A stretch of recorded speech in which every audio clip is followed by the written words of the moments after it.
मी कल्पनाच कुकिंग कॉर्नरमध्ये आपलं सर्वांचं मनपूर्वक स्वागत। आज मी बनवणार आहे लिंबाचे लोणचे। लिंबाचे लोणचे म्हणलं की सर्वांच्या तोंडाला पाणी सुटते। मी अर्धा किलो लिंबू घेतले आहेत। अर्धा किलोमध्ये 20 लिंबू बसतात। लिंबू लहान मोठ्या आकाराचे आहेत। लोणच्यासाठी लिंबू घेताना कागदी लिंबू घ्यायची, त्याची साल पातळ असते। जाड सालीची लिंबू घेतल्यावर थोडे कडवट लोणचं होतं।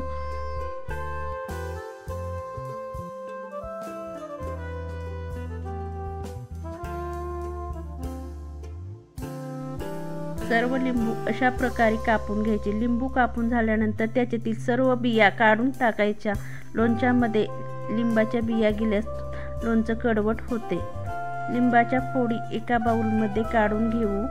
आता आपण त्याच्यामध्ये सर्व मसाले ॲड करणार आहोत। लाल तिखट 3 चमचे, हळद 1 चमचा, लोणची मसाला 4 चमचे, हिंग अर्धा टीस्पून, काळं मीठ 1 चमचा, आपलं साधं मीठ 5 ते 6 चमचा आणि साखर 2 वाटी।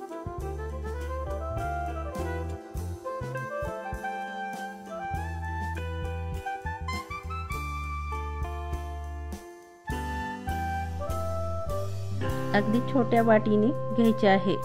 हे सर्व साहित्य व्यवस्थित मिक्स करून घ्यायचे आहे। पाण्याचा वापर बिलकुल करायचा नाही, कारण लोणचे खराब होऊ शकते। लोणचे व्यवस्थित मिक्स झाल्यानंतर एका भरणीमध्ये भरून ठेवायचे। 8-10 दिवस लोणचे चांगले मुरले की खाण्यासाठी तयार। आपण बिलकुल तेलाचाही वापर केलेला नाही।